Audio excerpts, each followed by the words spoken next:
তাহলে কি সরকারের চেয়ে আমরা মনে করবো যে সিন্ডিকেটই সবচেয়ে বড়? এই দাঁড়িয়ে রেখে তো মনে করেন যে চুরি করা সম্ভব না, তার মানে দেশে যায় কামলা দিতে হইব, নাহলে চুরি করতে হইব, চুরি করলে তো মানুষের ধরে পিটাবো। চুরি করা ছাড়া আর কোনো উপায় নেই। গ্যাসের চুলায় আগুন না থাকলেও মাস শেষে গ্যাস বিলের কাগজে ঠিকই আগুন ঝরে। এর উপরে যুক্ত হয়েছে গ্যাসের অতিরিক্ত মূল্য বৃদ্ধি।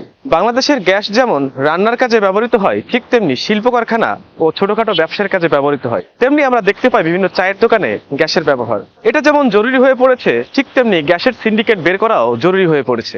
ভোক্তারা বলছেন গ্যাসের বাজার সরকারের নিয়ন্ত্রণে নেই, আর এই সিন্ডিকেটকে খুঁজে বের করার জন্য সরকারের আশু ব্যবস্থা গ্রহণের জন্য অনুরোধ করছে ভোক্তারা। সরকার বলছে পাইকারি এবং খুচরা ব্যবসায়ীদের দৌরাত্ম্য ও সিন্ডিকেটের কারণে গ্যাসের মূল্য বৃদ্ধি।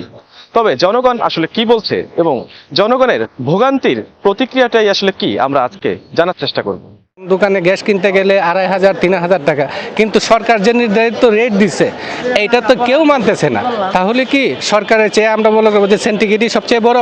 এই পেশিবাদ সরানোর পরে যদি এখনো সিন্ডিকেট তৎপর থাকে, এদের কার্যক্রম চালিয়ে থাকে, তাহলে এত রক্তের বিনিময়ে পেশিবাদ তাড়িয়ে আমাদের লাভ হলো কি? আমরা তো সে একই জায়গায় পরে রইলাম। পাশে গ্যাস কিনছি, তারপরে মনে করেন যে আবার ওই যে কারেন্টের চুলা দিতে হয়, তখন কারেন্টের চুলা দিতে গেলে আবার ঘরের বিদ্যুতের প্রবলেম হয়। এই অবস্থা মানে না খেয়ে অবস্থা এরকম আছে আর কি। আগে 1200 টাকায় গ্যাস কিনতাম, বর্তমানে গ্যাসের দাম সিন্ডিকেটের মাধ্যমে 3000 টাকায় যে ঠেকছে। অতএব এখন আমরা সাধারণ মানুষ গ্যাস কিনা যে আমরা 4টা ডাল ভাত খেয়ে থাকবো, সেটা আমরা করতে পারছি না। 3000 টাকা গ্যাস কিনে ফার্স্ট টাকা 2700 টাকা আমদানি করি, তো ভাই আমাকে তো ভর্তা পড়ে না। জ্বালানি গ্যাস পাই না, তেল পাই না, বিদ্যুৎ পাই না, ও আবার গ্যাসের দাম বাড়তি। অনেক কেমন দোকানদারি করবো আমরা, নিরহ মানুষ, গরিব মানুষ, চুরি করা ছাড়া আর কোনো উপায় নেই।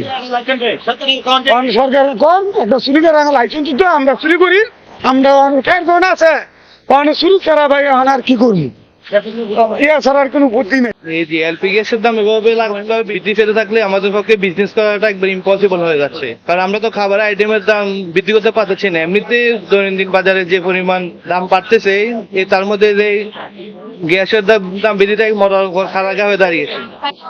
এভাবে তো আমাদের পক্ষে বিজনেস করা পসিবল না। গ্যাস আগে আসছিল 1300 1400 1500 টাকা, এখন হুট করে 2500 3000 টাকা হয়ে গেছে। আগে যে 10 টাকা কাপ চা বিক্রি করছি, এখনো 10 টাকা কাপ চা বিক্রি করতেছি, কারণ আমাদের তো এখন লাভ হচ্ছে না। এখন মনে করেন যে আমাদের সংসার চালানি আমরা হিমশিম খাইতেছি। এইভাবে চললে তো আমাদের পথে বসা ছাড়া কোনো উপায় নাই। আমরা তো অলরেডি পথে বসেই গেছি। আজকে এই যে 15-20 দিন থেকে কোনো তার মানে ব্যবসা বাণিজ্য নাই, আরো পকেট থেকে ঘাটতি দিয়ে দোকানদারি করতে হইতেছে। চা বিক্রি করে 2500 3000 টাকা 3500 টাকা, এর মধ্যে গ্যাস বিল দিয়ে তো আমাদের কোনো চালান থাকে না। এইভাবে তো মনে করেন যে যেভাবে চলতেছে আমরা তো পথে বসে গেছি। আর মনে করেন যে এইভাবে চললে তো আমরা তো চলতে পারবো না, তার মানে দেশে যায় কামলা দিতে হইব, নাহলে চুরি করতে হইব, চুরি করলে তো মানুষের ধরে পিটাবো। এই দাঁড়িয়ে রেখে তো মনে করেন যে চুরি করা সম্ভব না। কেননা আমরা এখন একটা জিনিস জানতে পারতাছি, এখানে একটা সিন্ডিকেট কাজ করতেছে। এই সিন্ডিকেটটা সরকার ভাঙতে পারতেছে না, কারণটা কি? সরকারের কাছে আমার আকুল আবেদন, এই সিন্ডিকেটটা ভাঙিয়ে দেখ, আমরা গরিব মানুষ যেন সুস্থভাবে চলতে পারি, ব্যবসা বাণিজ্য করে খেতে পারি।